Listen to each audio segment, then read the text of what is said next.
ಅಜಾತಶತ್ರು ಪದ್ಮವಿಭೂಷಣ ಮಾಜಿ CM SM. Krishna ಇನ್ನು ನಮಗೆ ನೆನಪು ಮಾತ್ರ. ನವ ಬೆಂಗಳೂರು ನಿರ್ಮಾತೃವಿನ ಅಗಲಿಕೆಗೆ ಕರುನಾಡು ಕಂಬನಿ ಮಿಡಿತಿದೆ. ಅನೇಕರು ಅವರ ಬಗ್ಗೆ ಮಾತಾಡಿದ್ದಾರೆ. ಬನ್ನಿ ಆ ರಿಯಾಕ್ಷನ್ ನೋಡ್ಕೊಂಬರೋಣ.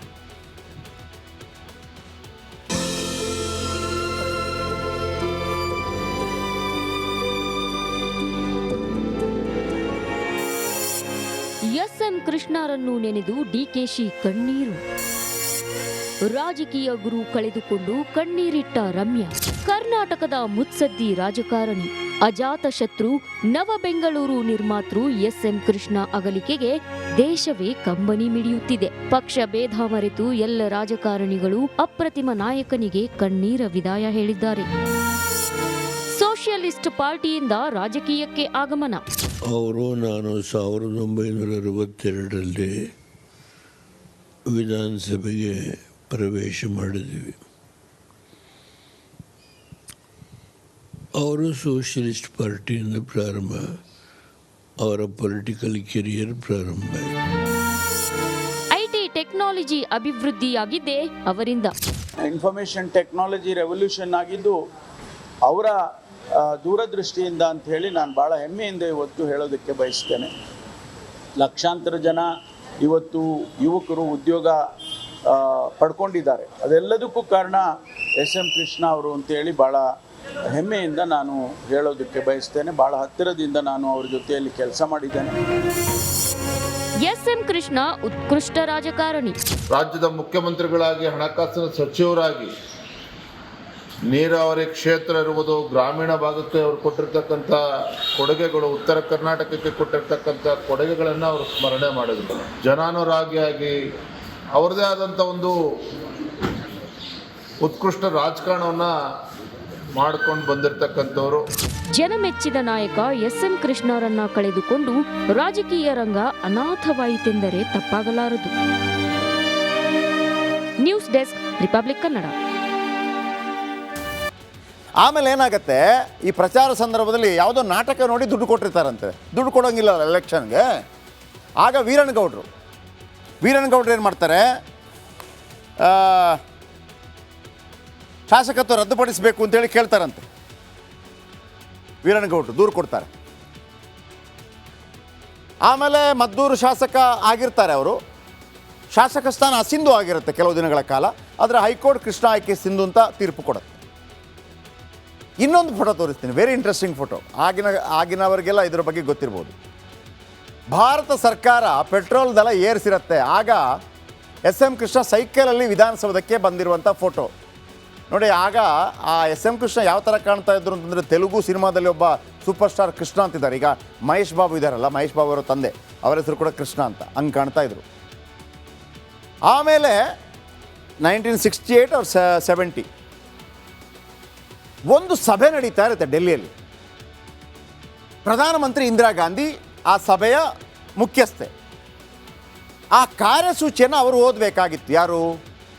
ಇಂದಿರಾ ಗಾಂಧಿ ಓದಬೇಕಾಗಿತ್ತು. ಇಂದಿರಾ ಗಾಂಧಿ ಓದ್ತಾ ಇರಬೇಕಾದ್ರೆ ಇಂದಿರಾ ಗಾಂಧಿಗೆ ಸ್ವಲ್ಪ ಗಂಟಲು ಕೆಟ್ಟಿತ್ತಂತೆ, ಗಂಟಲು ಕೈ ಕೊಟ್ಟಿತ್ತು. ಇಂದಿರಾ ಗಾಂಧಿ ಬೇರೆ ಯಾರಾದರೂ ಸಿಗ್ತಾರಾ ಅಂಥೇಳಿ ಹಿಂಗೆ ಕಣ್ಣಾಡಿಸ್ತಾ ಇದ್ರಂತೆ.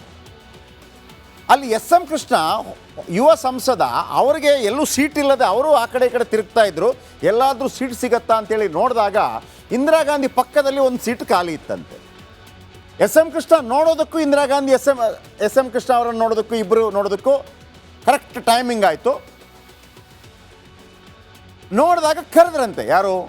ಇಂದಿರಾ ಗಾಂಧಿ ಕರೆದ್ರಂತೆ. ವಿಠಲಮೂರ್ತಿ ಅದನ್ನು ಭಾಳ ಅದ್ಭುತವಾಗಿ ಬರೆದಿದ್ದಾರೆ, ಖ್ಯಾತ ಪತ್ರಕರ್ತ ವಿಠಲಮೂರ್ತಿ ಅವರು. ಅವ್ರು ಕರೆದು ಕೇಳಿದ್ರಂತೆ, ಇದನ್ನು ಓದ್ತೀನಪ್ಪ, ಈ ಕಾರ್ಯಸೂಚಿ ಓದ್ತೀಯಾ ಅಂತ ಕೇಳಿದ್ರಂತೆ. ಓಕೆ, ಒಪ್ಕೊಂಡ್ರು. ಕೃಷ್ಣ ಅವರ ಅಸ್ಖಲಿತ ಭಾಷೆಗೆ ಇಡೀ ಸಭೆ ಮಂತ್ರಮುಗ್ಧವಾಯಿತು. ಅಷ್ಟು ಅದ್ಭುತ ಇಂಗ್ಲೀಷ್. ಇದನ್ನು ನೋಡಿದಂಥ ಇಂದಿರಾ ಗಾಂಧಿ ಒಂದು ಚೀಟಿ ಕೊಟ್ರಂತೆ. ಯಾರಿಗೆ? ಎಸ್.ಎಂ. ಕೃಷ್ಣ ಅವರಿಗೆ. ಎಸ್.ಎಂ. ಕೃಷ್ಣ ಕಾಂಗ್ರೆಸ್ಸಲ್ಲಿ ಇರಲಿಲ್ಲ, ಪ್ರಜಾ ಸೋಷಲಿಸ್ಟ್ ಪಾರ್ಟಿಯಲ್ಲಿ ಇದ್ದದ್ದು. ಆ ಚೀಟಿ ತೆಗೆದು ನೋಡಿದಾಗ ಕಮ್ ಆ್ಯಂಡ್ ಮೀಟ್ ಮೀ ಅಂತ ಆಹ್ವಾನ ಇತ್ತಂತೆ.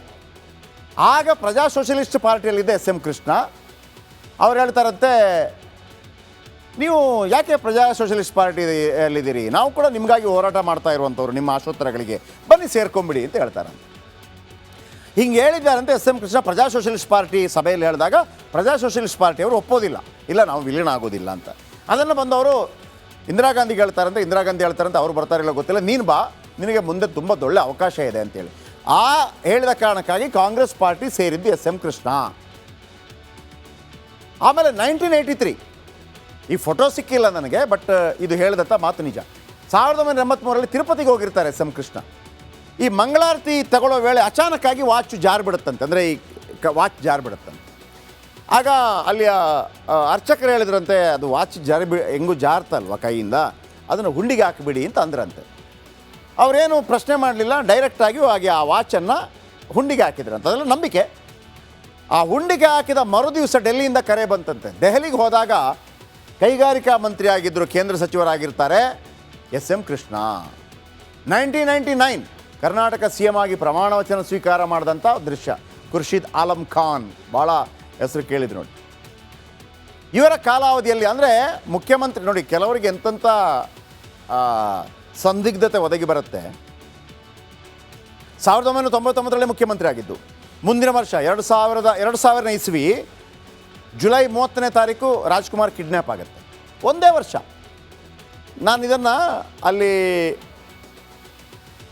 ನರೇಂದ್ರ ಮೋದಿ ಅವರು ಮುಖ್ಯಮಂತ್ರಿಯಾಗಿ 1 ವರ್ಷ ಆಗಿರುತ್ತೆ. ಅದು ಸೇಮ್ ಟೈಮ್ ಒಂಥರ. ಅಲ್ಲೂ ಕೂಡ ಗೋದ್ರಾ ಹತ್ಯಾಕಾಂಡ ಆಗಿರುತ್ತೆ. ಇಲ್ಲಿ ಒಂಥರ ಮುಖ್ಯಮಂತ್ರಿ ಪಟ್ಟವೇ ಕಿತ್ತು ಹೋಗುವಂಥ ಸಂದರ್ಭ ಅದೆಲ್ಲ. ಅಣ್ಣ ಅವರನ್ನು ಕಿಡ್ನ್ಯಾಪ್ ಮಾಡಿದ್ದ ವೀರಪ್ಪನ್ ಇದು ಕರ್ಕೊಂಬಂದು ಪತ್ರಿಕಾಗೋಷ್ಠಿ ಮಾಡೋದು. ಆ ದೃಶ್ಯ ಇದು 9ನೇ ಫೋಟೋ. ಡಾಕ್ಟರ್ ರಾಜ್ ಬಿಡುಗಡೆ ಬಳಿಕ ಕೃಷ್ಣ ಸುದ್ದಿಗೋಷ್ಠಿ ಮಾಡ್ತಿರುವಂಥ ದೃಶ್ಯ. ಆಮೇಲೆ ನೆಕ್ಸ್ಟ್ ಫೋಟೋ. ಅವರ ಕಾಲದಲ್ಲೇ ಬೆಂಗಳೂರು ಏರ್ಪೋರ್ಟ್ ನಿರ್ಮಾಣ ಆಗತ್ತೆ. ಏರ್ಪೋರ್ಟ್ ನಿರ್ಮಾಣ ಕಾಮಗಾರಿ ವೇಳೆ JCB ಆಪರೇಟ್ ಮಾಡಿದ್ದ ಕೃಷ್ಣ JCBಯಲ್ಲಿ ಕೂತಿರ್ತಾರೆ ನೋಡಿ. ಅದ್ಭುತ ದೃಶ್ಯ. ಇದು ಎಲ್ಲೂ ಇಲ್ಲ ಏರ್ಪೋರ್ಟು. ಅವ್ರಿಗೊಂದು ಉತ್ಸಾಹ ಇರುತ್ತೆ, ನಮ್ಮ ಮುಖ್ಯಮಂತ್ರಿದೆಲ್ಲ ಬಂದಿರುತ್ತೆ. ಅವರು 6 ತಿಂಗಳ ಮೊದಲೇ ಎಲೆಕ್ಷನ್ಗೆ ಹೋಗ್ತಾರೆ, ಸೋಲುಂಟಾಗುತ್ತೆ.